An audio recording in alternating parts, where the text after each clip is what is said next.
નમસ્કાર દર્શક મિત્રો, જનઅર્બન ન્યૂઝમાં આપનું સ્વાગત છે। વડોદરામાં ફાયર એનઓસી અંગે ચેકિંગ માટે 236 હોસ્પિટલોના ચેકિંગની કાર્યવાહી શરૂ।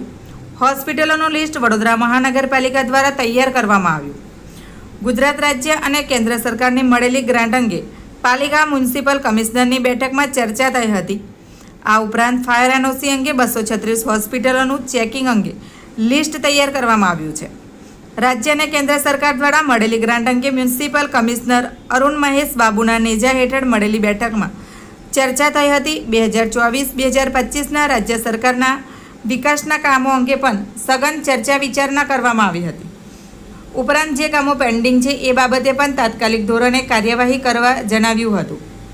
આ ઉપરાંત રાજ્ય સરકાર અને હાઈકોર્ટ દ્વારા ફાયર એનઓસી બાબતે પાલિકા દ્વારા 236 હોસ્પિટલોનું લિસ્ટ તૈયાર કરવામાં આવ્યું છે, પરંતુ આ અંગે ટીમ દ્વારા કાર્યવાહી શરૂ કરવામાં આવી છે।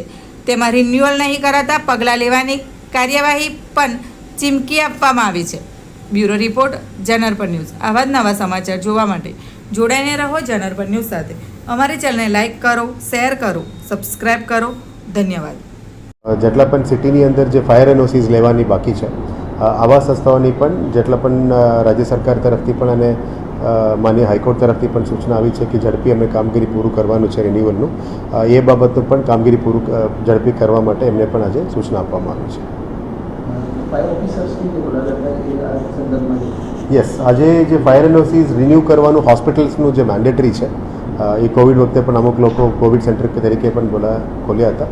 એ તમામની ફાયર એનઓસીસની રિન્યુઅલની કામગીરી હાથ ધરવામાં આવી છે અને જે એફિડેવિટ્સ પણ અમે ફાઇલ કરવાની છે, એટલે આ કામગીરી ઝડપી પૂરું કરવા માટે એમને બોલાવવામાં આવ્યું।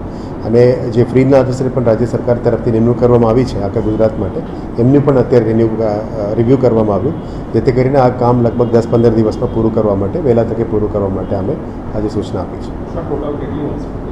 236 યાદી છે। આ 236ની આવનારા એ લોકો અગાઉથી લગભગ 10 દિવસ અઠવાડિયેથી કામ શરૂ કરી દીધી છે, પણ આવનારા 10 દિવસની અંદર આ બધું ચેકિંગ કરવાનો અમે નિર્દેશ આપ્યું છે।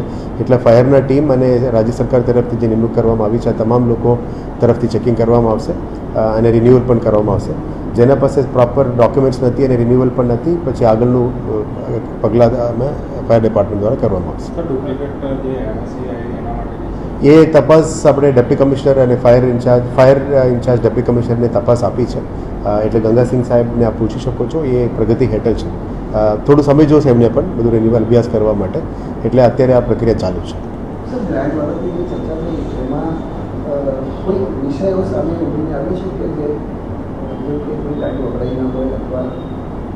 ના, અમુક કામો છે ને, બેઝિકલી ટેન્ડર કર્યા પછી 2 વાર 3 વાર ટ્રાય કર્યા પછી પણ ના થયેલું હોય, ફાઇનલ ના થયેલું હોય, કામ શરૂ ના થયેલું હોય, આવા કામ આપણે ગ્રાન્ટ આવ્યા પછી પણ કામ શરૂ ના થાય તો એટલે મેસેજ ખોટું જાય, એટલે કામ ઝડપી ચાલુ કરવા માટે કીધું છે। અને અમુક ટેન્ડર્સ એવા છે કે એસ્ટિમેટ બન્યા પછી પણ 5 વાર ટ્રાય કર્યા પછી પણ કોઈ આવ્યા નથી, એવા પણ ડિપાર્ટમેન્ટ છે। એટલે મેક્સિમમ પ્રયત્ન કરીને ઓફર્સ માંગીને પણ આગળ વધવા માટે કામ કીધું છે। લગભગ 400-500 કરોડની કામ હજી કરવાનું બાકી છે, એટલે આવનારા દિવસોમાં 3 વર્ષનું જે ક્યુમ્યુલેટિવ કામ છે એને ફાસ્ટ લેવા માટે અમે એમને સૂચના આપી છે। Thank you.